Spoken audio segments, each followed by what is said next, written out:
হাজারদুয়ারি এলেই যেন ইতিহাসের কথাটি অনেক বেশি বেশি মনে পড়ে। সবার আগে জানতে ইচ্ছা করে হাজারদুয়ারিটি কত সালে নির্মিত হয়েছিল। মুর্শিদাবাদের ইতিহাসের সঙ্গে নবাব সিরাজদৌল্লার নাম যেন অঙ্গাঙ্গিভাবে জড়িত। নবাব সিরাজদৌল্লা তৈরি করেছিলেন হীরাঝিল।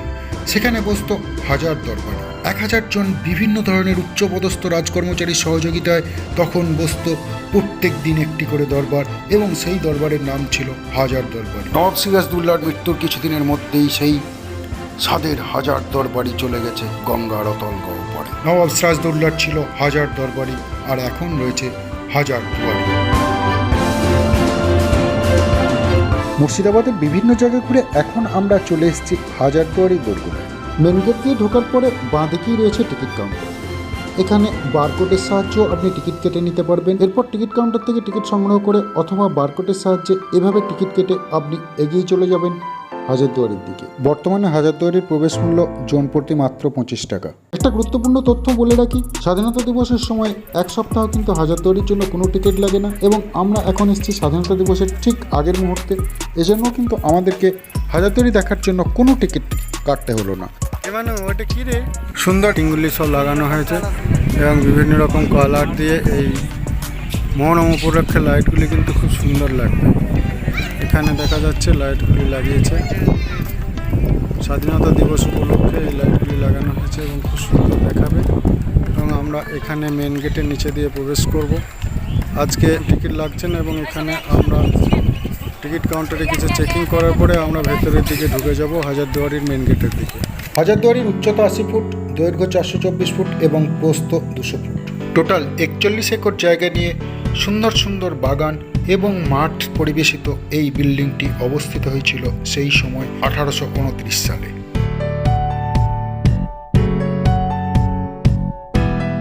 এটি 3 তলা বিশিষ্ট অট্টালিকা। তখন 3 তলায় ছিল ইংরেজদের অতিথিশালা, 2 তলায় বসত বিচার সভা এবং 1 তলায় ছিল বিভিন্ন ধরনের প্রশাসনিক অফিস। ওই দেখো ওইখানে সেকেন্ড ফ্লোরটা, মানে ওই যে ওপরে যেটা দেখা যাচ্ছে ওই জায়গাটায় আমরা উঠতে পারিনি, তাই না? ওই যে ওই জানলাটা দেখা যাচ্ছে, ওখানে কিন্তু আমরা যেতে পারিনি। আমরা এই জায়গাগুলোতেও সবটা যেতে পারিনি, আমরা গেছি ওই পর্যন্ত, ওই পিলারের কাছ পর্যন্ত গেলাম না, এই ঠিক ওই জায়গাটা। আর তারপরে তোমরা ওই জায়গাগুলোতে তো আমাদের যেতেই দিল না। গ্রাউন্ড ফ্লোরের এইগুলো সবই আমরা ঘুরে এসেছি, তাই না? সিকিউরিটি রিজনের জন্য আমরা ভিতরে কোনো ছবি তুলতে পারিনি।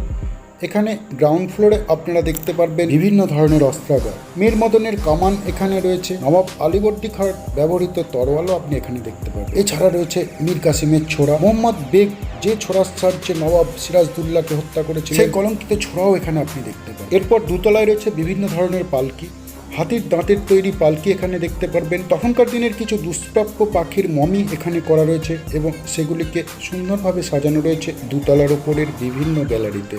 এগুলি সব আপনি ভিতরে গেলে দেখতে পারবেন। 2 তলার উপরে আরও রয়েছে বিভিন্ন ধরনের লাইব্রেরি।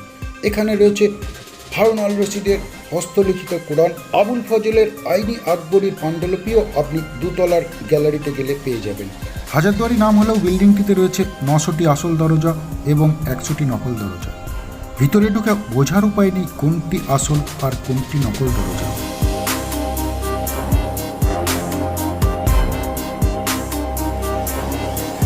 এই বিল্ডিংয়েরই 3 তলায় ছিল ইংরেজদের বিলাসবহুল অতিথিশালা, 2 তলায় বসত বিচার সভা এবং 1 তলায় ছিল বিভিন্ন ধরনের অফিস। ইমামবাড়া সামনেই রয়েছে, চলো দেখি আমরা ইমামবাড়াতে যদি যেতে পারি। হাজারদুয়ারি দেখতে আসলে এখানে আপনি এই যে সিঁড়িগুলি দেখতে পাচ্ছেন, এই সিঁড়িগুলি কিন্তু টোটাল 36টা সিঁড়ি আছে। এটা কিন্তু এন্ট্রান্স নয়, এইটা বাইরে যাওয়ার রাস্তা। এন্ট্রান্সটা আছে সাইড দিয়ে, এই দিক দিয়ে এন্ট্রান্স। এখন এন্ট্রান্সটি বন্ধ করে দিয়েছে এবং আমরা তো এই জায়গাগুলো ঘুরে দেখলাম। এখন আমরা যাব এশিয়ার বিখ্যাত সেই ইমামবাড়া দেখতে। বর্তমান ইমামবাড়াটি তৈরি করেছিলেন নাজির মনসুর আলী খাঁ 1847 খ্রিস্টাব্দে। এটির আর্কিটেক্ট ছিলেন সাদিক আলী খাঁ। এই ইমামবাড়ার আগে খুব সুন্দর কাঠের ইমামবাড়া ছিল এবং সেটি নির্মাণ করেছিলেন নবাব সিরাজদৌল্লা 1842 সালে, এবং 1846 সালের বিধ্বংসী অগ্নিকাণ্ডে এই ইমামবাড়াটি ধ্বংস হয়ে যায়। তারপর এখানে নাজির মনসুর আলী খাঁ 1847 খ্রিস্টাব্দে এই ইমামবাড়াটি তৈরি করেন, এবং তখন ইমামবাড়াটিতে খরচ হয়েছিল 7 লক্ষ টাকা, যেটি কিন্তু বর্তমান হাজারদুয়ারির থেকেও অনেকটাই বেশি লম্বা। কেন কি বর্তমান হাজারদুয়ারির দৈর্ঘ্য 424 ফিট, সেখানে ইমামবাড়ার দৈর্ঘ্য 680 ফিট।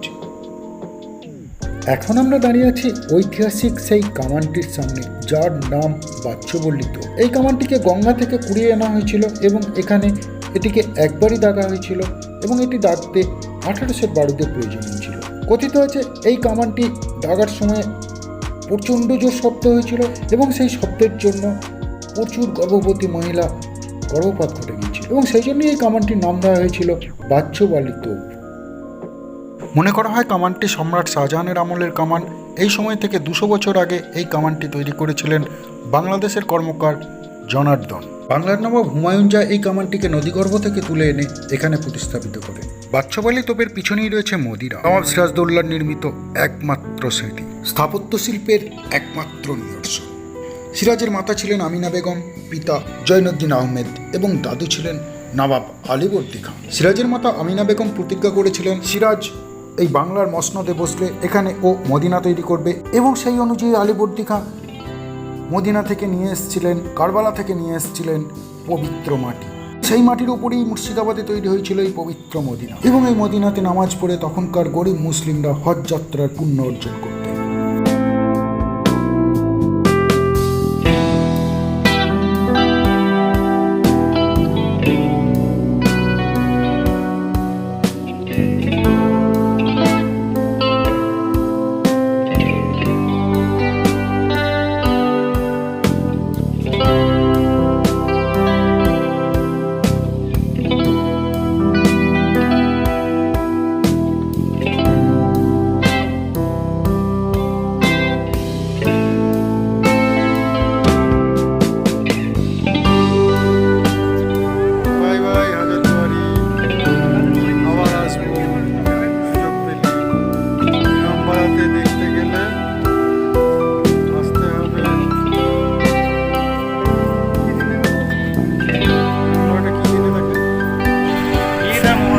ইমামবাড়াটা দেখতে গেলে আসতে হবে ঈদের দিনে অথবা মহরমের দিনে। চলো আমরা যাই তাহলে, টাটা হাজারদুয়ারি।